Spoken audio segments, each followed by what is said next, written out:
You're listening to Bellwethers podcast with Matthews Joseph.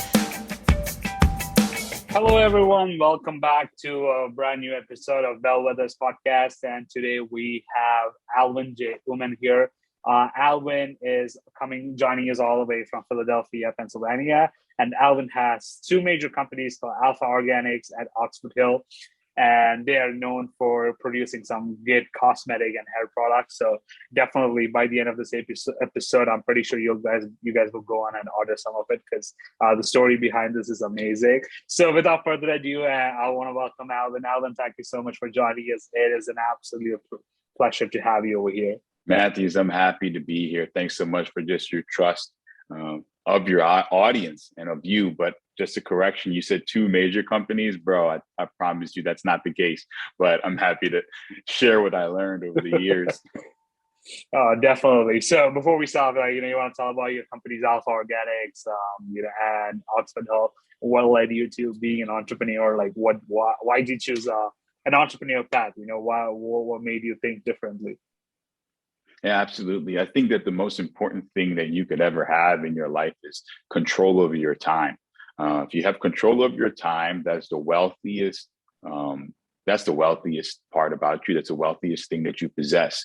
Because when you have control over your time, you have the ability to really encourage and empower other people. The world moves forward when people have control of their time.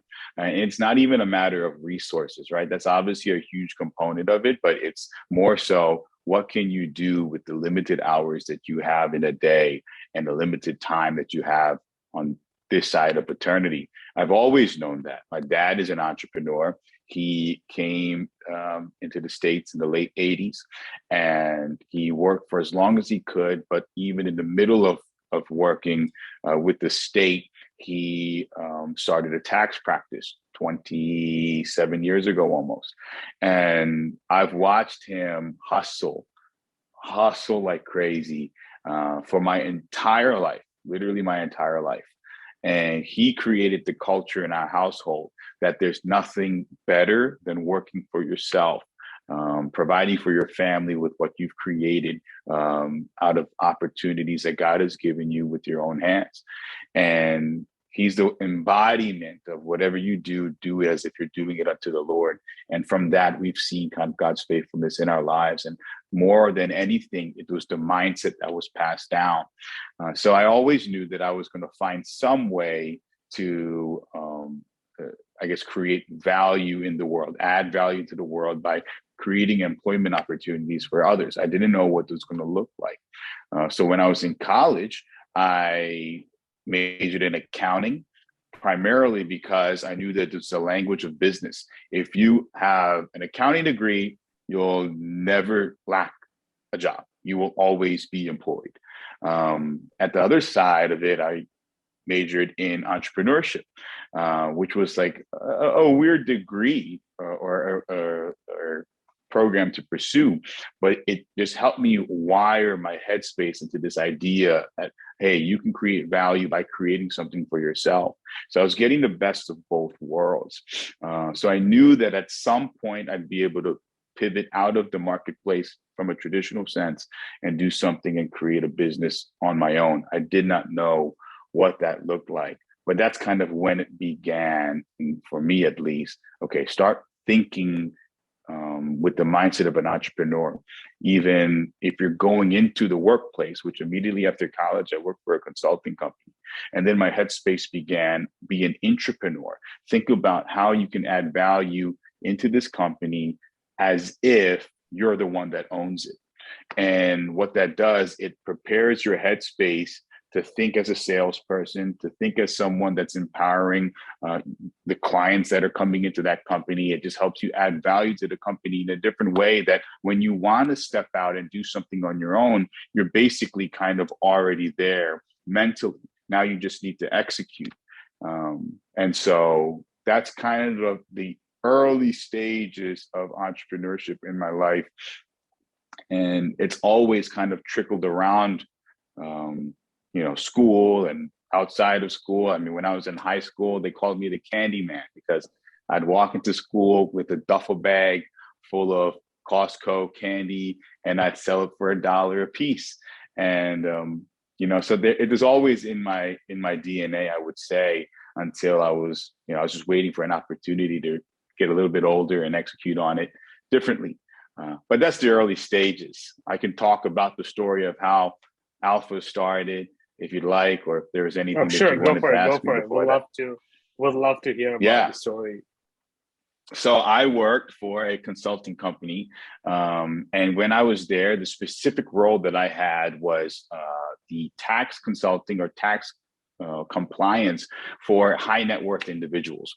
So like millionaires, billionaires, you named it, we did the tax work for them. And we also did it for corporation as well. But it was amazing because I specifically worked in a group called PCS Tax, which is private client services or private company services. So basically, you think that that a private or a small company is a pizza shop or a restaurant or something like that. Well, the U.S. tax code considers companies that have 1,000 employees and $1 billion or less in revenue to still be a small private company, if it's not publicly traded, obviously. And so those were the companies that we got exposed to.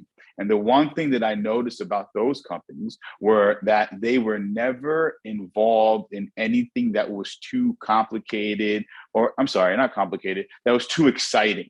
I remember I had a manager come up to me, and I completed the tax compliance for an individual that was making $200 million. And he asked me, do you know what the client that you've done, that you just finished the work for, do you know what they even do or how they made that money? And I said, I have no clue. And he said, do you know the wooden dollies that go inside the shelves of a cabinet so that you can then place, or the holes in the cabinet so then you can then place the shelves on top of it? Those little tiny wooden spools that you stick in the holes and then you put the shelves on and it's holding. Do you know what I'm talking about? Mm-hmm. It's a little tiny little component of a massive kitchen cabinet. And he just made a ton of those. And that was the source of his wealth. And the lesson that I learned there is that our generation are trying to find what is the coolest, fanciest, the most exciting type of product that they can bring to market. What is the next Facebook? What's the next Instagram? What's the next app that they can create?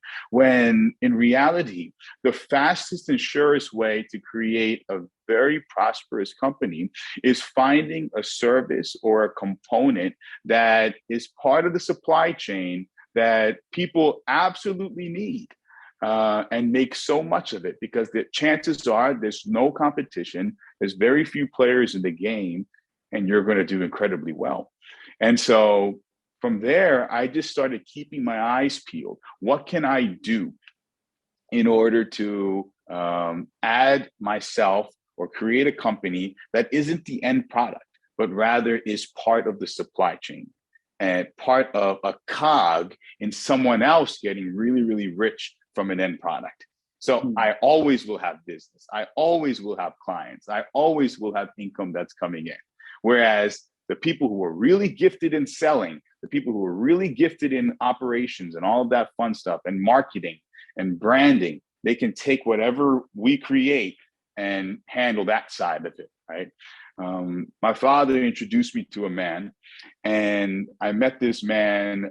He was an older man that made cosmetics. And my father didn't know what I do with the contact, but I went and visited this man in Philadelphia, and I was wondering what did he do? Like, he made cosmetics, and you know how, like, your parents say don't talk to strangers. Well, I didn't listen to that. I ran to this guy's office, and I introduced myself to him. He's like, I heard that you make cosmetics, older gentleman. I'd love to see what it looks like. And then he's like, well, I don't have an office. I don't have a factory. And he takes me over to this standalone car garage in the middle of South Philadelphia. And I'm thinking that he's going to dispose of me in a really gruesome way. I have no clue where I am. Everything around me looked like this, like weeds growing out of concrete. And here he is unlocking this garage and pulling it open. I'm like, somebody's going to come out, guns blazing, we're in trouble. And then I looked inside this garage, and there are hundreds of these jars with hair product inside them. Specifically, it was a hair pomade. And the hair pomade was only purely petroleum jelly, like literally Vaseline, mixed with like vitamin E and some essential oil, and then a little bit of colorant. That's all it was. And there are hundreds of it on all of these shelves that are surrounding all of the garage. And I said, is this your brand? He's like, it's not my brand. My job is to make it for another brand. And I put their label on it. And I'm like, that's genius. That's an awesome business model. I don't have to sell the product. I just find someone else who has the capacity and sales team and sales force to sell the product, and I just make it for them. And I thought that I stumbled upon a business model that no one knew about. And I said, how much do you want for this company?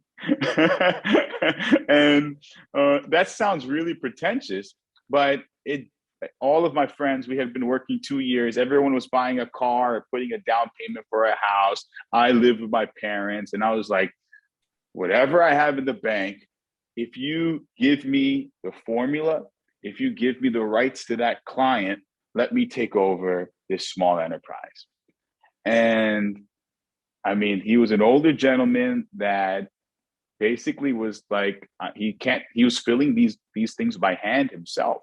And so he was more so like, okay, like, I don't mind, and he was convinced that he can probably start his own thing and do something else again if he needed the passive income. But I saw the potential of that one client that he was filling up those hair pomades for. And I thought that it would be something purely, the only expectation that I had was it would be passive income, because I didn't plan on leaving my consulting job. So long story short, within a month, I found this tiny little office around 700 square feet, which was a previous insurance office. And it was not fitted for any type of factory setting at all. But I basically fitted it with a bunch of wax melters for like do-it-yourself candle making equipment, things of that nature. And I set it up inside this office. I hired two Malayali pastors that were unemployed at the time, that just needed something to do for work. And I was like, hey, I mean, the Lord is in this place. And I gave them the instructions. And I said, this is the formula. This is how you make the product. I'm going to work. But every day you come in and you make this product as if you're baking a bunch of cakes, like as simple as that. There's 5 or 6 ingredients. I explained the process to them, and every single day they came in at 9 p.m. I would go downtown to work, and they would melt a bunch of petroleum jelly and Vaseline, mix in some essential oils, some fragrance, and some colorant, and they'd pour it in the jars. And I remember the first batch that they created was 600 jars. And it was so difficult for us to do, actually. I didn't realize how complicated it would be, but, batches were getting spoiled throughout the week. And finally, they made like 600 jars. And then I take those jars, I put it in my trunk, box it up and everything. And I drive down to New York where the client was. And he looks at me, he's like, who are you? And I was like, I am Alpha Organics. We are now the manufacturers of your hair pomade. And he could care less. He was like, leave it on the street. Like, he literally told me to leave it on the sidewalk. And there are like workers that came in and either brought it inside his store, and like literally it was on Atlantic Avenue in Brooklyn. And everything was like fast moving, like hustle and bustle. And like cars would come in, which are like his clients that owned different type of corner stores around Brooklyn. And they would take it off the sidewalk and just stick it in their cars and just peel off and scream to the owner, I'll pay you next week or something. And by the time I left, the product was gone. And I just said, I like collected the check, and he's like, he didn't care who I was. He just wanted product. And I get a WhatsApp message from him literally a couple of days later, and he's like, product is all gone, send 7,000 more. And I was like, oh, goodness. And so I was like, now we have a business. And, that was incredible. It was amazing. Like, it is an amazing feeling to have that type of a win. But I did not at all consider just how difficult it would be to scale from a couple hundred to several thousand with a few wax melters and then some pastors that I'm still very grateful for. But they were not prepared for it. I was not prepared for it. And it was extremely, extremely difficult to scale while I was at work. And if I'm talking too much, cut me off. No, you're good.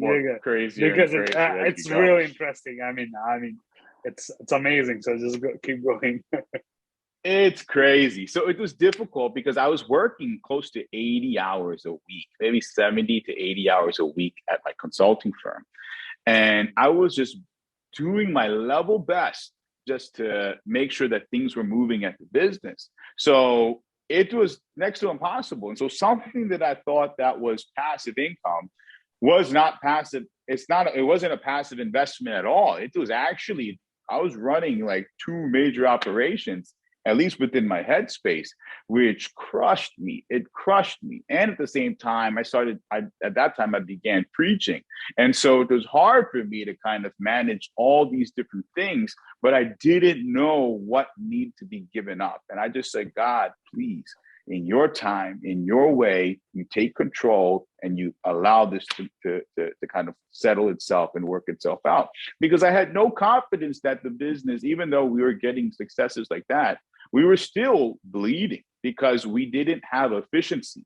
So orders were coming in, but we had no idea how to operate efficiently, which is just as good as just setting up the exit strategy or the end date of your business. If you don't know how to operate efficiently and manage your cash flow and just basically make product in an efficient manner where it's actually producing positive cash flow without causing you to bleed, you might as well just close up shop.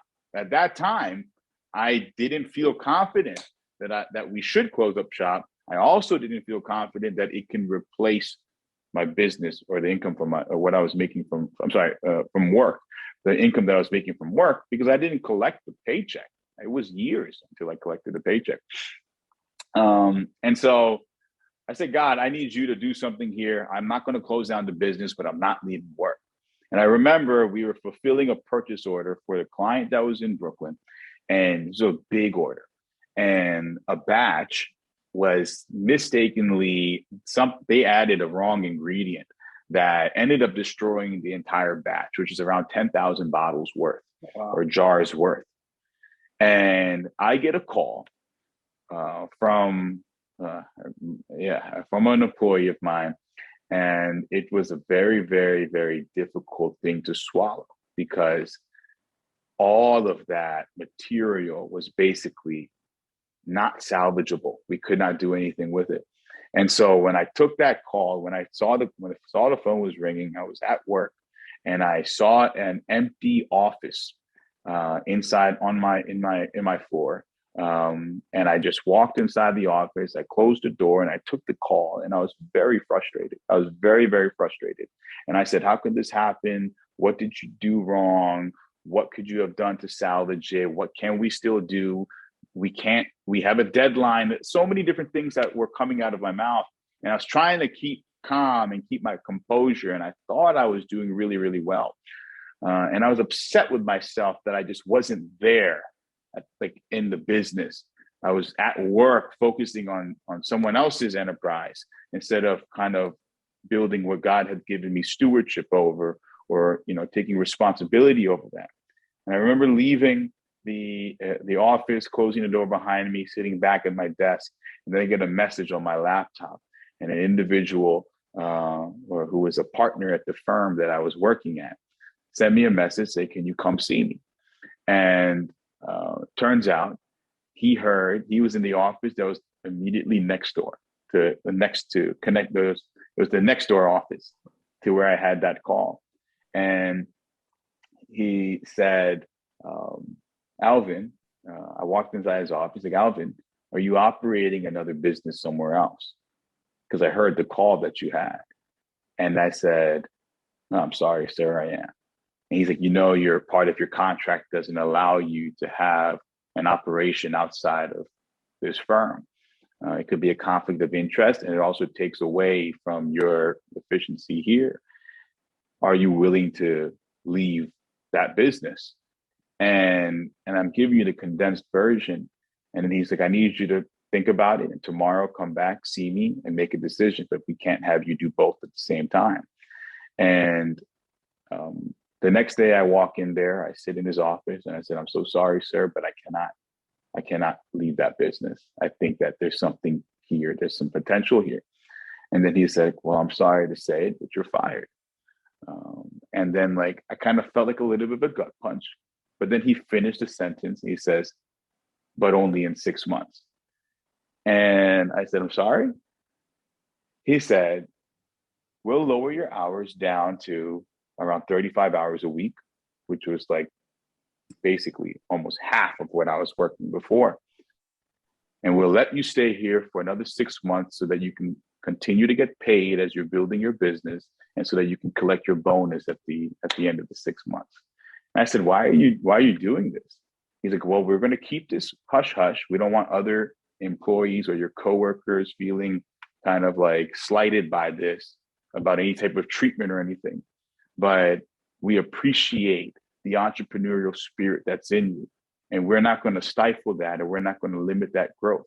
And our hope is that one day you will become a client of ours. And I remember feeling so encouraged by that. And so I'd work the bare minimum. I'd run home. I'd get to the business, and I'd work the second shift with the other guys that were over there in my business. And then I began to see where all of the inefficiencies were, everything that was going wrong. And I saw just how, number one, I should have left the company so much more sooner, because lots of things that went wrong were just no one there to take initiative to fix the inefficiencies, because many of the employees did not have a confidence to do that. They just wanted to do the work. And even though they knew what some of the problems were, they did not have a confidence to be an entrepreneur in my company. They didn't have any type of stakeholdership or desire to do that, while they definitely could have. And it took me almost only a week of observing and seeing to say, you know what? This is what we should do differently. This is how you can actually blend a formula together rather than doing it in all these different parts. And we began to save time, money, and the product was turning out better. And then by the end of the 6 months, collected the bonus. All the money that I was making at that point was just using to pay the employees while we were waiting for our clients to pay us. But it ended up being probably one of the most developmental stages of my life. Things would get incredibly harder from there, of course, which I don't think we have time to discuss. But that was basically how the company started. That was five years ago. We started off as Alpha Organics with just 1 or 2 clients. And then now we are incorporated, or we're Alpha Labs. And Alpha Labs no longer focuses on smaller startup brands, even though we love and appreciate those brands. But we focus on emerging brands that are trying to get into big box retailers like Sephora or Urban Outfitters or Ulta. And we're basically the middleman for those brands who they already have an established brand. Maybe people might not know who they are, but they're ready to take that leap or that next step into getting into larger stores. And these stores are basically saying, hey, we like your brands. We're not going to put you in all of our stores, but we'll put you in 20 or 30. And that's when we come into the picture, because now we're going to help them get to that level of scalability where we're helping them make maybe 20, 30, or 40,000 units of a specific product. So basically, those brands are done making it in their kitchen or making it by themselves with their own machineries. They want to focus only on the sales and business side of things, and they contract it out to Alpha Labs now, help us get to the next level. And our hope is that as the years progress, we can help them grow as well. Because right now, if somebody came up to us and said, we need 100,000 units of any given product, I don't have the capacity or the manpower or the equipment to do that. The max I can do is maybe 40,000 units. So as these years progress, our next stage of this business is helping our brands stick with us, help them scale, so that when Ulta or Urban Outfitters says, okay, you did great in the 5-10 stores that we gave you, we want to put you in 2,000.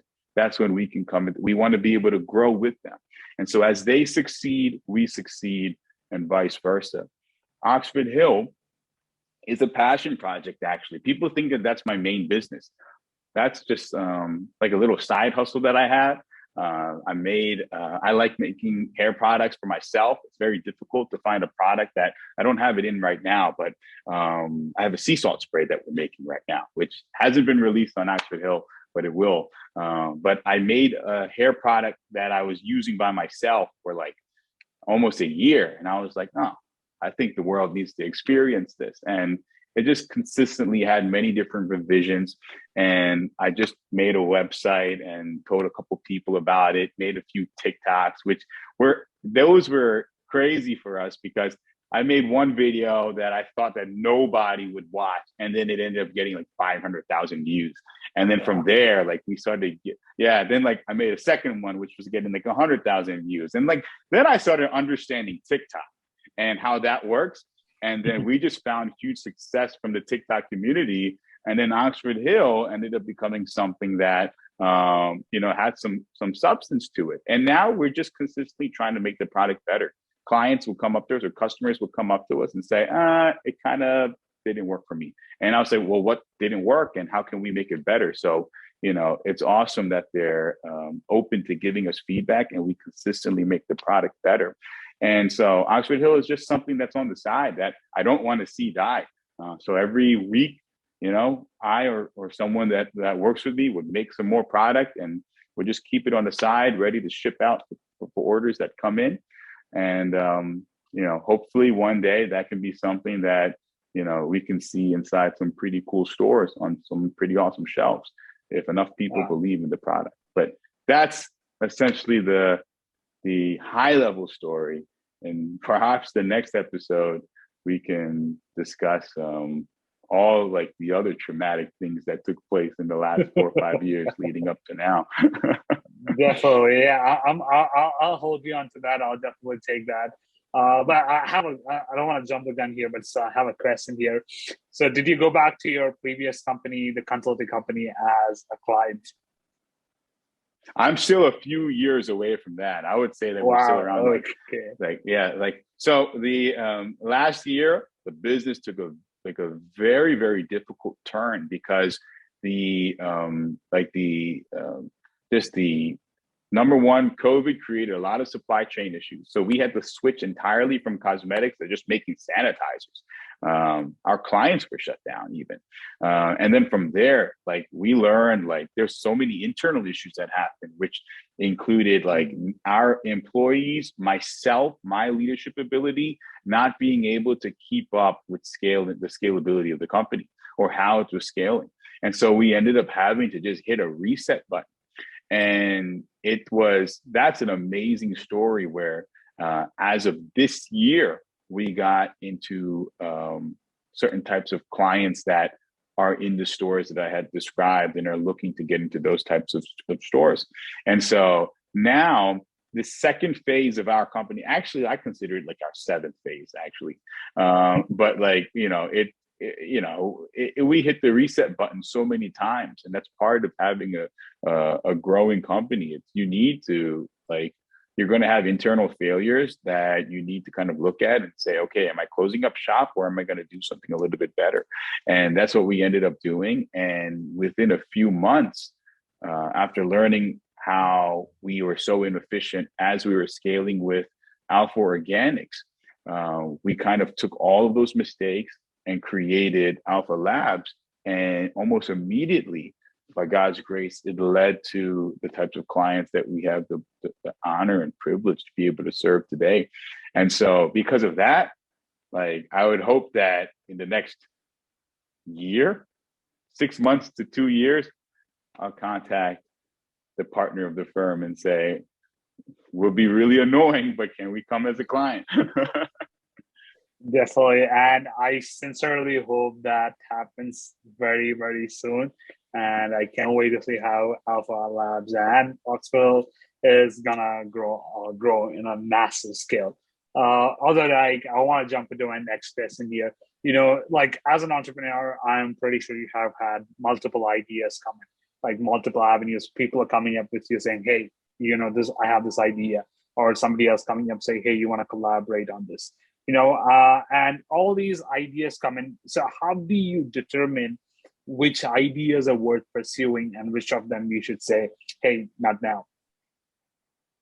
I think that the most important thing for me, because you're right, I have a lot of brands, especially brown-owned brands, like Desi brands, from really confident people that are in LA and different parts of the country, where they're consistently bringing forward the products that they're working on, the distribution strategies, and just overall amazing business ideas that are doing so well. And so it's awesome when you're in entrepreneurship and when you're kind of in the scene, you're meeting people that are better than you literally every week.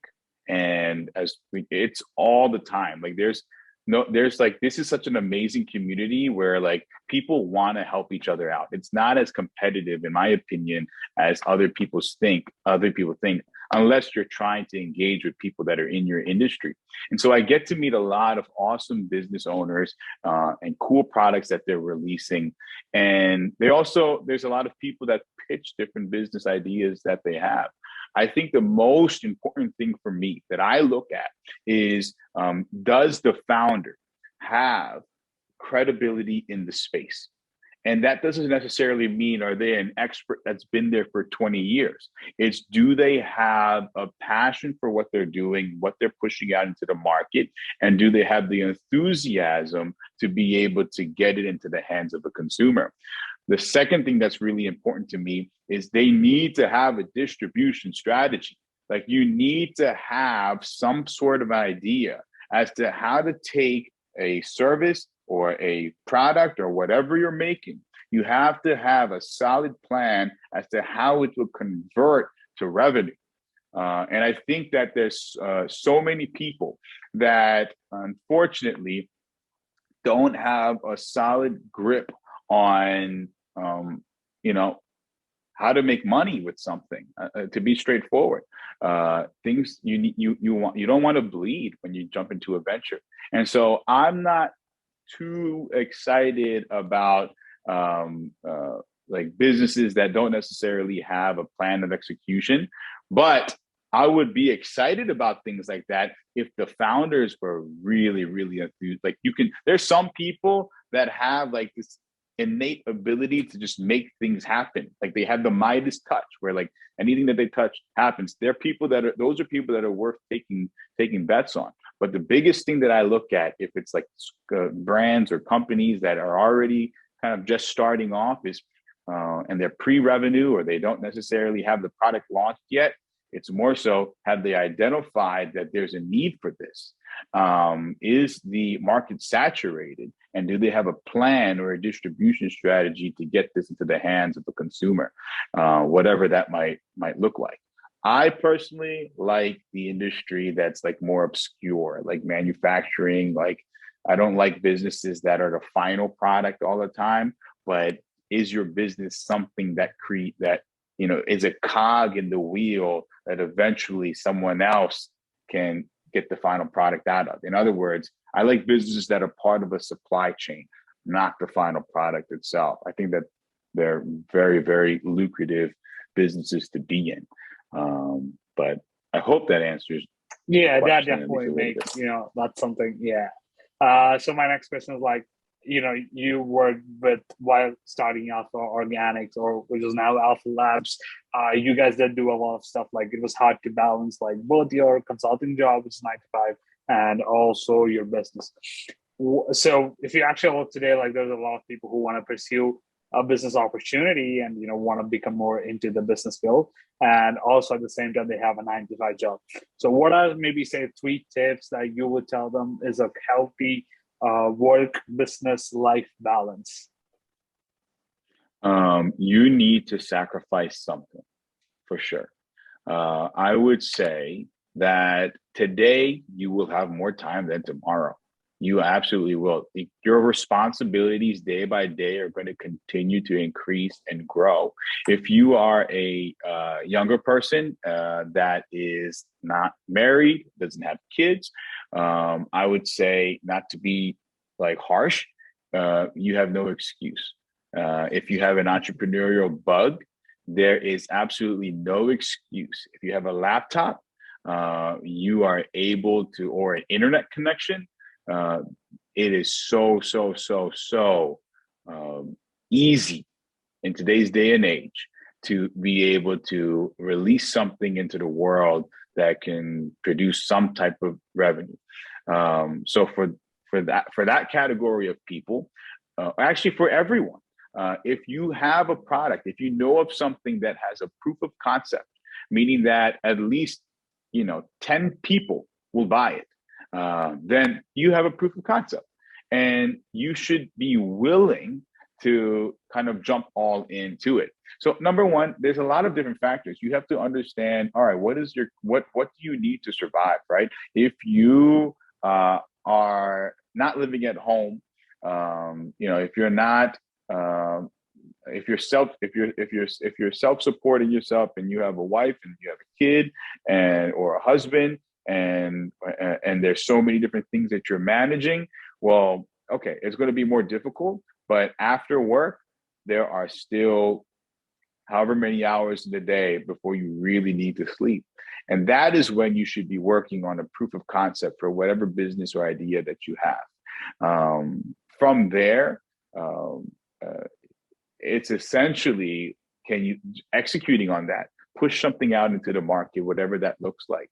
You have to be a little bit sneaky and not stealing company time at your work, but using vacation days appropriately to be able to meet up with a certain type of a distributor or a supplier or a web developer, whatever type of business it is. You need to be able to take certain sacrifices, and the stakeholders in your life should be supportive of that. I know that's not always the case, but if they believe that you're serious and bettering your life, your family's life, that's what you need to be able to communicate, so that they can support you. I took a lot of vacation days to do things that were business related, and that's how I did deliveries, and that's how I was able to meet with new clients. And it was I was milking it as best as I could. So that's the first thing that I would say basically is, there's always time in the day to be able to work on something to kind of have a proof of concept to see if it can turn into a business. And then the second thing that I would say is literally go and do it, because there's no better time than now. There's literally no better time than now. Right now, because I'm in this entrepreneurial mode, I can think of 10 other businesses that I would start. Because even looking at my current business, I talk to all of my suppliers. I talk to all of my clients. I listen to the problems that they have. And I know of 10 businesses that I can start that are just purely focused on the problems that they have. And they might be completely different industries of what I'm in now.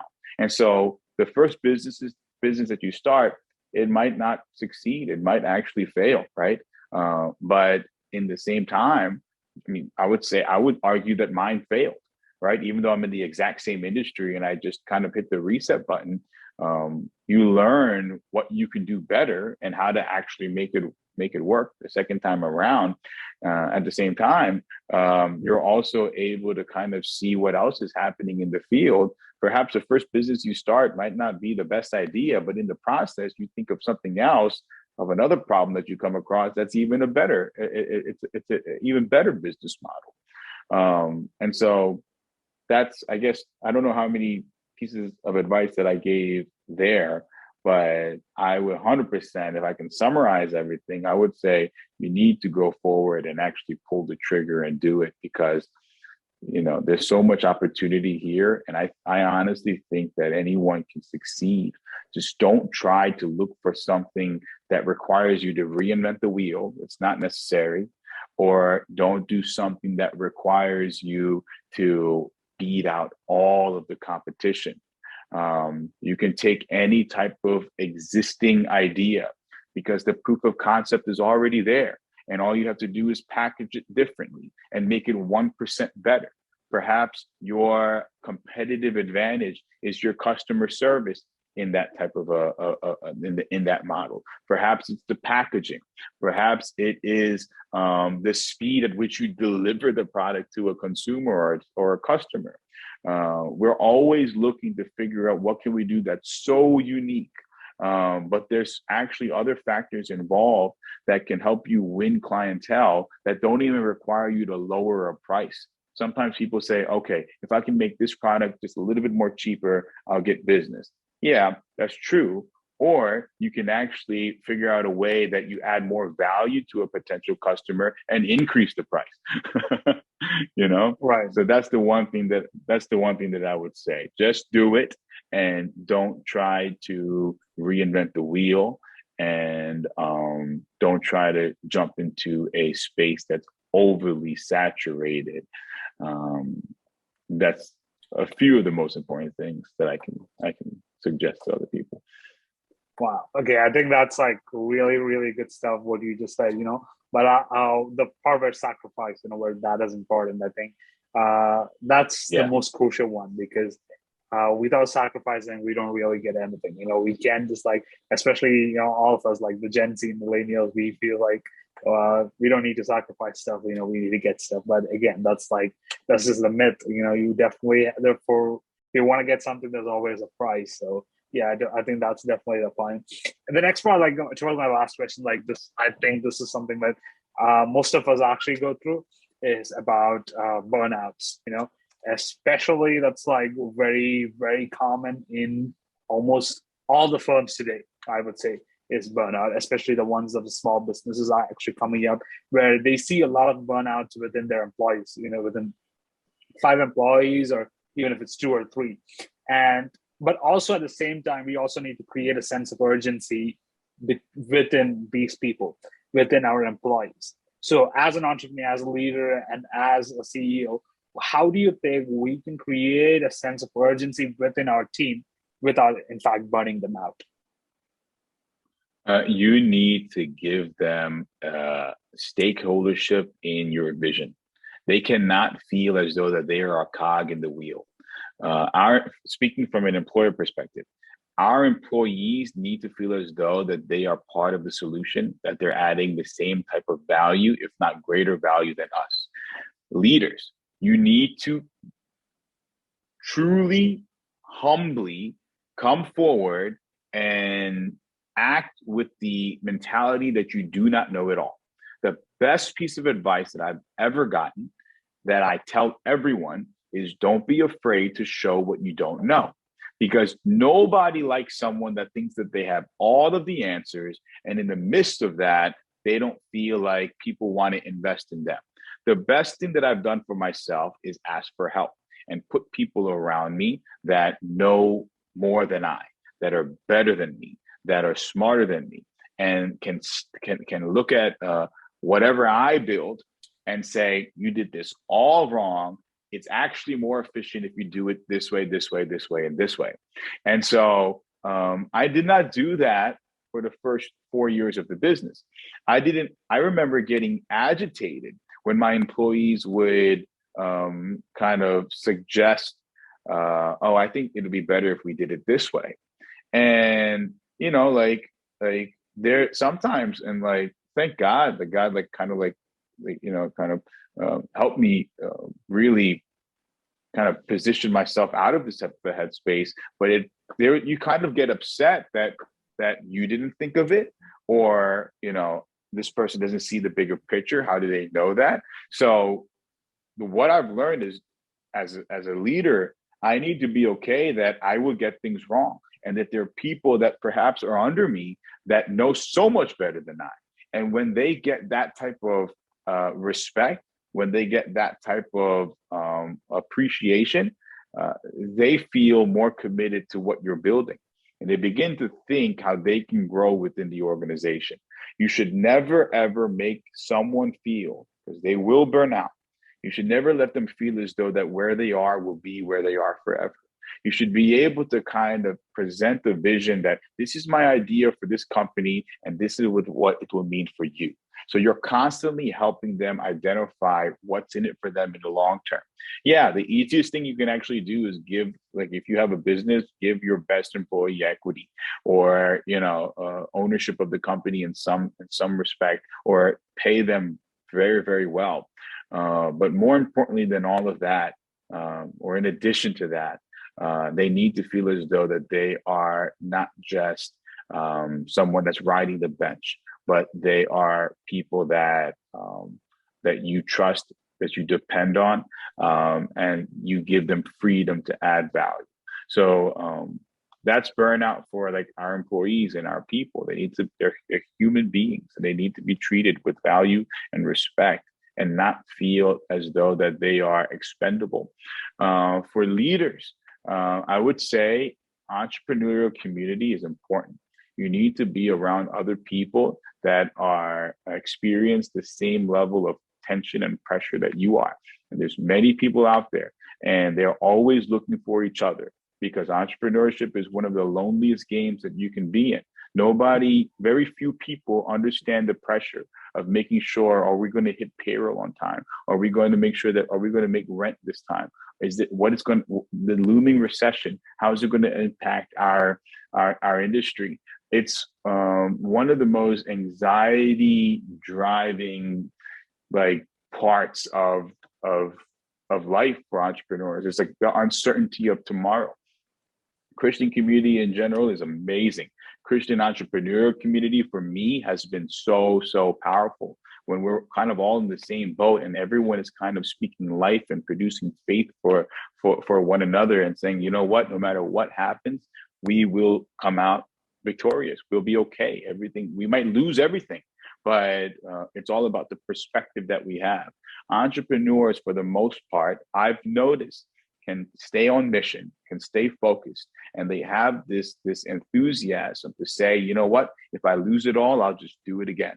And I think that it's best for us to avoid burnout, to surround ourselves with other people that have the exact same mentality, so that we're not just saying it to ourselves so we think that it will help us believe it, but rather we're hearing other people that have the same exact type of motivation, that it kind of inspires us to move forward. It's like it's easier to see development and growth at a gym when you're going with someone else that is seeing progress at the exact same pace or at a greater rate than you, because two people are developing something together and changing themselves for the better together.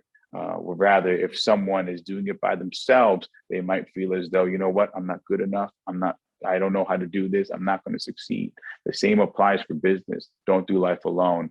I don't think that there was anything better for me other than, entrepreneurial community, so that we can kind of bounce things off of each other, and that avoided burnout significantly.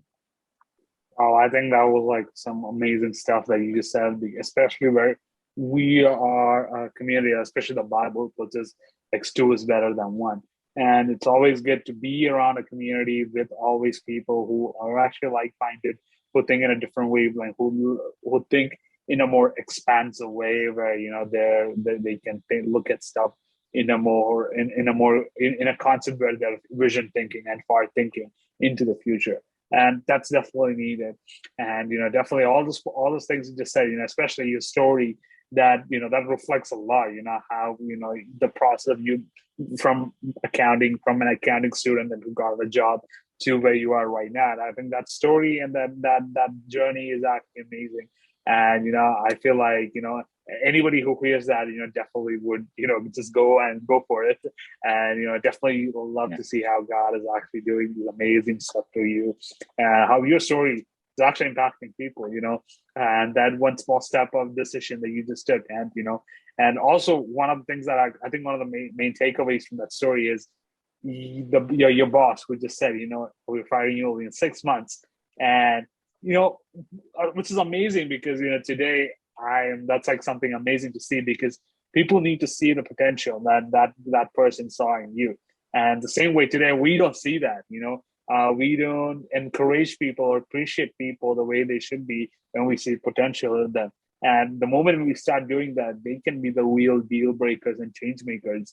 Maybe 5 years or 10 years from now, we never know. And the way that they can do it, and always I believe everybody's called to be a leader, and I believe every single person has a spirit of entrepreneurship which they can pursue at any time. But always, there is something there's always a greater calling for us, and this just doesn't stop at where we are. So yeah, but yeah, I want to say again, that's one of the most best stories that I've ever heard, and it's that's a life journey. And I know calling it a story is kind of like kind of a simplification, but I would say that's like the real life journey, real testimony. But yeah, I think we've come to the end of the session. But yeah, it was so amazing to have you, Alvin, with your story, with your thoughts about leadership, about being an entrepreneur, about ideas and all those things. And I think this is going to be amazing when people hear this. They're going to be so inspired by those decisions that you take. Every single step that you took along the way is actually inspiring, not just for you to make profit, but also to make a difference in this world. So always, it's just, it's not just a single person decision. It's always a multi-impact decision. So once again, thank you so much for being here, for spending your time on this. I really, really appreciate and love this conversation with you. Thank you, brother. I appreciate it. Thanks for your time. Again, thank you for your trust. I feel like we didn't scratch the surface, but still, you're able to ask some good questions that kind of got my head spinning. And if I rambled, I'm sorry, man. But I know you're good. Don't worry. Enjoy my time with you. I definitely think we should do a part 2 for this sometime later. So yeah, definitely, I'll call you for that. All right, man. Thank you so much. Really appreciate it. Thank you for every single person who's listening. And that was Alvin J Oommen, founder of Alpha Labs, and which was previously Alpha Organics and Oxford Hill. So if you guys, you ever just heard a story, so the links are in the bio. So go ahead, order some hair products, and just leave him a good review. And I'm pretty sure you guys will like it. Again, thank you so much for listening. Stay tuned until our next episode, and take care.